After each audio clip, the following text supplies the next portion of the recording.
Hi there, my name is Jen. How many of you have heard the word cutting used with a negative connotation over the past few days? How many of you have heard of the phenomenon known as self-injury?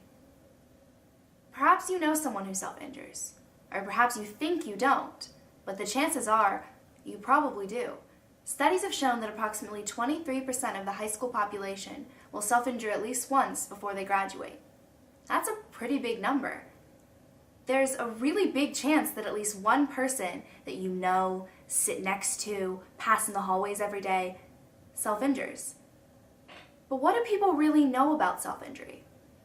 I asked a group of students a few questions on self-injury and their opinions on it. Let's take a look. The first question that I asked them was what they think the word self-injury means. I think it means self-harm. It involves cutting and a negative image of yourself as well. Self-injury is anyone who hurts themselves in some way. It means a way to deal with your problems.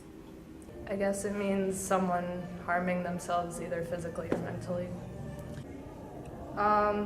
It means that someone's depressed, they need help, maybe.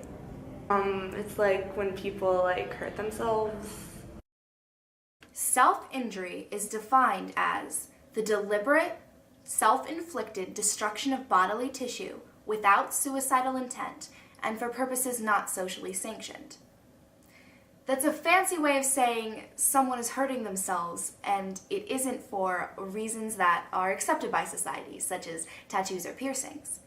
Self-injury doesn't by definition include hurting yourself mentally. However, that is a large component of it. It doesn't necessarily mean that the person who self-injures is depressed. However, we'll get to that later. The second question that I asked the students was what they would think of someone if they found out that that person was self-injuring. I would think they were having some problems, maybe in their home life or through experiences with their peers or maybe grades or something like that. I mean, there's a lot of factors that kids can't control and they don't know how to cope with. I wouldn't think any differently of them. I'd want to help them. They're weird. Who does that? I would probably just feel really bad that their life has gotten to that point that they feel like self-injury is something that they need to resort to. Well, I certainly wouldn't think any less of them, but I would try to get closer to them and try to help them with what they're going through. Most of these people's reactions are perfect, as they just wanted to get the person help. If someone close to you is self-injuring, you shouldn't think badly of them, alienate them, or treat them any differently, especially if it's negative. This can, a lot of times, make the self-injurer feel the same emotions that led to them self-injuring in the first place, and their behavior can intensify and even worsen. It is important to get that person the help that they need. But do people know how to get them help? That's the next question that I asked. Tell an adult or guidance counselor, there's a suggestion box out there in front of guidance. No, I wouldn't. I mean, I would probably talk to a guidance counselor, and there's also, I know, suicide hotlines and things like that, not just for people who are about to commit suicide, but for people who are trying to find help for friends. They can help themselves. I mean, they're doing it to themselves. Yeah, I do have a few adults in school who I trust, who I can talk to. They can guide me through it. Telling a guidance counselor is one option, and a very good one, but there are many other adults you can tell. If you feel comfortable, you can even talk to that person's parents or any number of trusted adults, including a teacher. But it is important to get an adult involved. Even if the person acts like it's no big deal or even begs you not to tell anybody, they need help. Sometimes the help is simple as finding other coping mechanisms, while other times the underlying causes of self-injury are much more complicated or severe, in which case professional help must be sought. But if people are injuring themselves, can't they just stop if they want to? No, because if they're depressed, they need help, and if they're lonely, they need someone to be with them. No, because they're going through a lot of stress, so they need something to calm themselves down. And I suppose self-injury is that thing that calms them. No, I think that's ridiculous. Oh, that is not the case. It's sort of an addicting thing. Once you start, you can't stop. Yeah, I mean, if you start, you can definitely just stop. Not really, I don't think so. It's not just something that they just do and they're like, nah, man, I'm not going to do this anymore. It's so much bigger than that. Yes, but as it goes on and becomes habitual, it becomes a release for pain or emotional pain that they need to cope with and that they need help in order to stop. Most of them were right. The answer is no. Well, most of the time. Research has shown that self-injury can become an addiction, making it actually impossible to stop without professional or outside help. If the underlying causes for self-injury are resolved, then self-injury is not needed anymore. I then asked what sort of people they believe self-injure. What sort of people? Just anybody who doesn't have anyone to go to, doesn't have anyone to help them out, so the only thing they can think of doing is punishing themselves. Like the emo kids, like that's what they're known for. I think people who self-injure are people who have come to a point in their lives where they don't know what else they can do to help themselves, or they have something desperate and they don't have an outlet for it.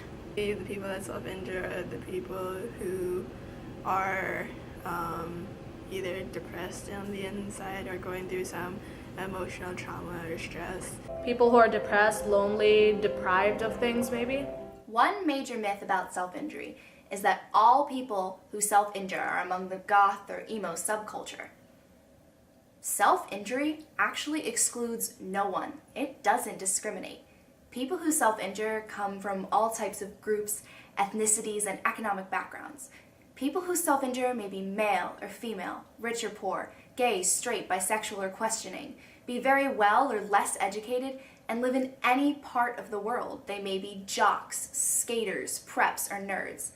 Some people who self-injure manage to function effectively in demanding jobs. I mean, they can be teachers, therapists, medical professionals, lawyers, professors, or engineers. It's impossible to classify someone as a person who self-injures or not based on what they look like, the type of music that they listen to, or who their friends are. Injuring yourself is a pretty extreme step. Do people think that self-injurers are crazy? No, they just need a little more help than everyone else. Yeah, I mean, who's crazy enough to hurt themselves? No, they're not crazy. No, not at all. The sad news is that, unlike most of these responses, there is an extremely negative attitude towards people who self-injure. People who self-injure are not crazy, and treating them as such will not help anything at all. People who self-injure are hurting on the inside and thus transfer their mental hurt into physical, often for a variety of reasons. Speaking of reasons, I then asked the group why they think people self-injure. To cope with emotional stress. I'm not really sure. Like, I guess for any number of reasons. They feel trapped and maybe even numb, so they may do it to try to make themselves feel again. I think it's just to the point where they're in so much pain emotionally, so the physical pain sort of overshadows that emotional aspect of it, so maybe it just gives them a sort of release, at least for a short period of time. Because they're bored, they want attention, yeah. People self-injure for any number of complex and personal reasons. Some people have a desire for control. They feel as if everything is spiraling around them, but the pain is something that they can control. Some people use it as a way to deal with extreme emotions. Some use it as a way to feel something, as most of the time they just feel numb.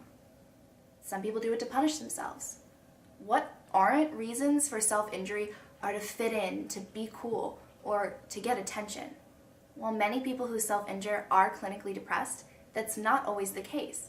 Many people who self-injure do not suffer from any mental disorder whatsoever. Self-injury is also not a failed suicide attempt. Self-injury is a maladaptive coping mechanism. In fact, it's not a way to die. For many, it's a way for them to stay alive. While self-injury is not normal, there is a large population that uses it as their primary coping mechanism. Self-injury should not be glorified as it has been in the media and some places on the internet. It's not cool. It's not a way to fit in.